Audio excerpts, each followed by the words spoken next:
Welcome back to video 2 of the 5-part video series on personal well-being for managers being offered by Wellbeing for TaAF.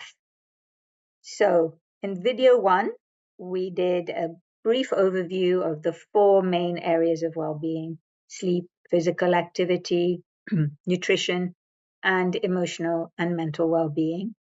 We spoke about what it would be like to imagine ourselves in our best state and the kind of choices we would make if we really paid attention to what would be best for us with the information that we have on our sleep, well-being, our nutrition, our physical activity, and our emotional and mental well-being. And we also acknowledged that many of us, having set an intention to do the best for ourselves, have this voice in our head that can sometimes go, yes, but I can't because. And then that wish to maintain and turn particular practice into a habit gets postponed, delayed, or maybe put back on the back burner. But there is hope. And as we begin to understand what is really happening inside of us, that kind of information can help us to support ourselves in ways that can improve our quality of life and our well-being overall. So I'm going to jump right in and ask you whether you are aware that you have an inner personal world. Now, what do I mean by this? Most of us, well, certainly I did until I learned about this, believed that my only world was the world out here, the material, physical world that I existed in. But gradually I began to be aware that there was another world I existed in, which is my inner world. So when I talked about that voice, the yes, but I can't because, it's going on inside of us. We have our mind that generates thoughts, that is a voice that other people can't hear, but we can hear. So I talk about an inner voice. And, if there's an inner voice, my logic tells me we must have an inner ear or ears that hear this. So it's real to us, even though it's not accessible to other people unless we share what it is that we have on our mind. The other thing going on the inside that other people cannot see, but you can if you pay attention to it, is your imagination. It's the pictures we create in our heads. It's the scenarios, the sort of inner video that we run in our head, either of things we can picture, anticipate, may happen in the future. It could be wonderful. It could be scary. It could be worrying. And then we have recollections of pictures we run in of things that happened in the past. But it's all happening on the inside. And then depending on what those pictures are, they're connected to the thoughts we have about it, but they also then connect to our body inside of us in terms of the sensations they create based on the meaning we make of the experiences that we're having. And those emotions are sensations in our body. Now, sometimes we can call a sensation worry. We can call it stress. We could call it anxiety. We could call it joy. But if I have butterflies in my stomach as a sensation, however, the meaning I give it will be dependent on the interpretations I've made of what's happening. And I'll come back to why this is important to know about the interpretations we make, is that it will influence our courage. And I believe it takes courage to change habits and practice and to try something new and introduce something new in a sustainable way in our lives. Okay, so continuing on, I've got a sort of different graphic on what it is. Oh, I beg your pardon. Is the inner states, what's happening around why they fluctuate. Because I know for me, in any given moment, my inner states fluctuate. And research is saying that, at least with regards to our thoughts, we have over 60,000 thoughts going through our minds, being generated by our minds every day. Now, if you look at the left circle, which is thinking and feeling very much imbalanced, and if you imagine the eyes that are drawn and the ears that are drawn, those are your inner eyes and your inner ears.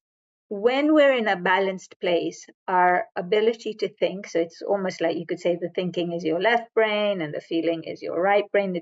I'm being very simplistic, and I apologize for those who have deep knowledge of neuroscience. For simplistic reasons, I would say that our left brain and our right brain are working in sync. And that is optimum for our not only mental and emotional health, but generally for decision making, for exploring options, for giving things a go, for trying, for experimenting. So it's a pretty good place to be. And for those who work in the area of resilience, in a way, you want to keep coming back to this one. This is when you're resilient, you go off track, you come back to this one. So, what happens when something happens in our life outside, or sometimes I might remember something that's upsetting for me, I could get what's called emotionally flooded, as in filled with emotion. And you know that expression that says, I'm so upset I can't think straight? That's what's happened. This is the right circle where our ability to think clearly is reduced. Now, the more stressed we are, and as managers, we can have lots of micro stresses through the day. The more stressed we become, the less able we are to access that part of our awareness. And all your inner eyes can see and your inner ears can see is the thing that's upset you. Okay? And over time, I also learned that there's another state where people, and all of us do it in different situations, is push down the feeling.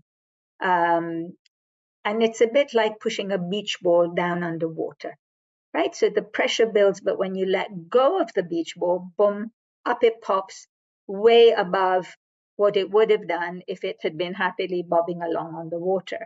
Now, the reason this is important to notice as well is that when we're not aware of what we're feeling and we're pushing it down, people around you might be aware because we're like leaky buckets. So I might not be aware that I'm irritated about something because I've pushed it down and I'm supposed to be apparently okay with what's happening, but somehow my body will leak it, my tone of voice might give it away, and I will be oblivious of it, but those around me might be aware. And you know, people who in your own environment will say, well, I'm okay, nothing's wrong with me. Tone of voice is saying they're not okay. The sort of way they're moving tells you that something's not right, but they genuinely may not be aware they're not okay until that point. So the important thing as we're thinking of introducing changes or additions or enhancements to the way we look after ourselves, being in the balanced, emotionally balanced and thinking balanced place is where we want to get to. Okay? And how do we do that? Well, first, let me share this other slide that I love, which is we have a tendency as human beings, apparently it's a negativity bias, to focus usually on things that haven't worked out too well. And there are a few people in this world who have that beautiful quality of being able to either see the whole thing, the pile of good and the pile of bad, or challenges. But most of us by default will scan to sift through what was it that was not okay. Now, that doesn't mean that we're a world just of negative people. There is an evolutionary reason we do that. And, you know, I am working certainly to notice when my first instinct is to say what hasn't gone well, or, oh, I got that wrong, or I shouldn't have, to remember that I've gone tunnel visioned and I'm going into my negativity bias. But that if I can now make myself step back, which is my routine before I go to bed, is to remember that it wasn't just that. There was other things there as well going on that brings me into a balanced place. But the what's happening in our brain though, and what I'm learning about the brain is, you know, it has evolved over the many generations of human evolution with a base brain, which is our reptilian primal brain that is completely about survival, which is fight or flight. I have to survive. So that lives in us even today. We then have a sort of next level of evolution, which was our mammalian brain, which is very much about the emotions. And that's where mammalian brain is the nurturing, the caring, the protecting, the keeping safe, so that we survive as a tribe, or we survive as a species. And more recently, we have our prefrontal cortex, which is the ability to think logically, to plan, to be creative, to be innovative. The fact that I can go in my mind to the past, to the future, and also know that I'm thinking, the sort of metacognition is all part of our prefrontal cortex. So the thinking part in those faces was the prefrontal cortex, and this mammalian brain part. Now, what happens is this part in our brain, and many of you will have now heard about this thing called an amygdala hijack. There's a little part in our brain, which I sort of look at as the security guard on the lookout for me, scanning, but it's a little hypersensitive. So even the tiniest little suspicion of threat or danger, and it sets off the fire alarm.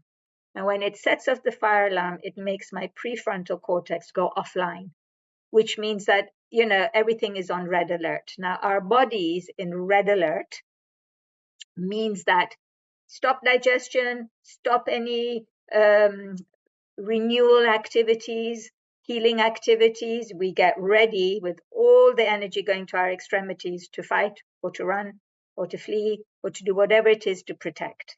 Okay?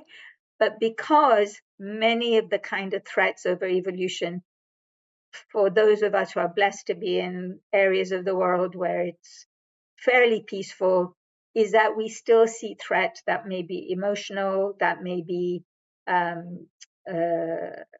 buildup of micro stresses, that we begin to perceive threats that we make bigger than they may be, completely because of this instinct. So the question now for us, for our well-being, is how can I bring my prefrontal cortex back online so I can actually, one, make sense of what's happening with a perspective and make the best choices that I can for my well-being and for that of those in my team if I'm a manager. So this brings us to the end of this video. And the reason that I wanted to share this with you is to say, if we know that we have defaults to protect ourselves, we have learned over a lot of work that's been done on change theories that familiar feels safe, even if it's not necessarily always good for us. Okay, and the idea of going into changing something that's familiar can at times feel frightening or scary because it's unknown territory. And so, how can we help ourselves to be the pioneers in our own life and venture into new territory in a way that will be better for us than that natural desire to hang on to what's familiar, even though we know sometimes that there is something better for us across the river? Okay, so I hope that this was helpful to you, and I look forward to seeing you in video 3. Thank you very much.